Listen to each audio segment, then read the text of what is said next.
ஒரு மனுஷன் வாழ்க்கையில உயர்வதற்கு கை கொடுப்பது உறவுதான். எப்படின்னு கேட்டீங்கன்னா, நம்மள 10 மாசம் சுமந்து பெத்தெடுத்து பாலூட்டி சீராட்டி அன்பையும் பாசத்தையும் கொட்டி வளர்க்குறவங்க நம்ம அம்மா. அதனாலதான் தாயிற் சிறந்த கோயில் இல்லைன்னு பெரியவங்க சொல்லியிருக்கிறாங்க. மேடம், நம்ம பிறந்ததும் எத்தனை கிலோ இருப்போம்? நான் ஒரு 1.5 கிலோ 2 கிலோன்னு வச்சுப்போம். மினிமம் 3 கிலோ இருப்போம். அப்பவே நம்மளால வாழ்க்கையில உயர்ந்த நிலைக்கு வர ஏதாச்சும் செய்ய முடியுமா? ஒன்றும் பண்ண முடியாது. 3 கிலோல இருக்கிற நம்ம 30 கிலோ வந்தாதான் ஏதோ என்ன மாதிரி உங்க முன்னாடி நின்று பேச வாச்சு முடியும். நாம வளர இரவு பகல் பார்க்காம கண் முழிச்சு நேரத்துக்கு பால் கொடுத்து எறும்பு கடிக்காம கொசு கடிக்காம பார்த்து ஒரு குழந்தைய வளர்க்கறது எவ்வளவு சிரமம். அதெல்லாம் கஷ்டமா இருந்தாலும் சந்தோஷமா ஏத்துக்கிட்டு நமக்கு எது நல்லது எது கெட்டதுன்னு பார்த்து பார்த்து நம்மளை ஆளாக்குவது அம்மாங்கிற உறவு தானே மேடம். தந்தை சொல் மிக்க மந்திரம் இல்லைன்னு சொல்லுவாங்க. அப்பாங்கிற உறவு கை கொடுத்ததுனால எத்தனையோ பேர் இன்னைக்கு வாழ்க்கையில நல்ல நிலையில இருக்கிறாங்களே. எப்படின்னு கேட்டா, ஒரு நல்ல அப்பா என்ன நினைப்பாருன்னு தெரியுங்களா? எப்பாடுபட்டாவது தன்னோட பிள்ளைய மேல் படிப்பு படிக்க வைக்க பாடுபடுறாரு. தான் ஒரு சாதாரண தொழிலாளியா இருந்தாலும் தன்னோட பிள்ளைய டாக்டரா இன்ஜினியரா டீச்சரா ஏதாவது ஒரு துறையில உயர்ந்த பதவியில இருக்கணும், வாழ்க்கையில ஒரு நல்ல நிலைக்கு தான் பிள்ளை வரணும்னு நினைச்சு நாம வாழ்க்கையில முன்னேற கை கொடுப்பது அப்பாங்கிற உறவு தானே மேடம். மேடம், அஸ்திவாரம் சரியா இருந்தாதான் பில்டிங் ஸ்ட்ராங்கா இருக்கும்.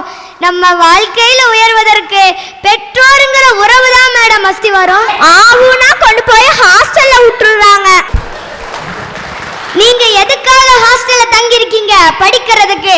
படிச்ச பின்னாடி யாரோட வாழ்க்கை உயர வழி கிடைக்குது? நம்மளோட வாழ்க்கை உயர வழி கிடைக்குது. படிச்சுட்டு பேருக்கு பின்னாடி போட்டுக்கிறோமே BE ME MCom BCom MBBSன்னு கஷ்டப்பட்டு படிக்க வைக்கிற பேரண்ட்ஸ்க்கு கிடைக்குதா மேடம் பட்டம்? இல்ல, அது என்னமோ உண்மைதான். சிந்திச்சு பாருங்க. இஸ்லாம் என்ன சொல்லுதுன்னா, பெற்றோருக்கு நன்றி செலுத்துவது இறைவனுக்கு நன்றி செலுத்துவது போல் ஆகும்னு சொல்லுது. நம்ம காந்தியடிகள் 7 வயசா இருக்கும்போது அவங்களோட அம்மா சொன்ன அறிவுரை என்னன்னா, மகனே, நீ வீட்டுக்காக மட்டும் வாழக்கூடாது, இந்த நாட்டுக்காகவும் வாழணும்னு சொன்னாங்களாமா. அந்த அம்மா பிஞ்சு மனசுல பதிச்ச அந்த அறிவுரை தான் நம்ம நாட்டுக்காக போராடி நமக்கெல்லாம் சுதந்திரம் வாங்கி கொடுத்திருக்கிறாரு. நாடே போற்றும் மகாத்மாவா உருவாக்கியது அம்மாங்கிற உறவு தானே மேடம். 4 வயசுல டாமின்னு செல்ல பேரால் அழைக்கப்பட்ட தாமஸ் ஆல்வா எடிசன் நம்ம எல்லாருக்குமே தெரியும். ஆனா அவரு சரியான மக்கு. அவங்க அம்மாவோட ஓயாத போராட்டமே அவர் அறிவாளியா உருவாக்கியது. அவர் கண்டுபிடிச்ச கரண்ட்ல எரியற பல்பை வச்சு விஞ்ஞானத்துல எத்தனையோ வளர்ச்சியை கண்டிருக்கிறோமே. தாமஸ் ஆல்வா எடிசன் வாழ்க்கையில ஒரு விஞ்ஞானியா உருவாக்கியது அம்மாங்கிற உறவு தானே. அக்கா, ஒரு நிமிஷம். ஊக்கம் கொடுத்தா மட்டும் போதுமா?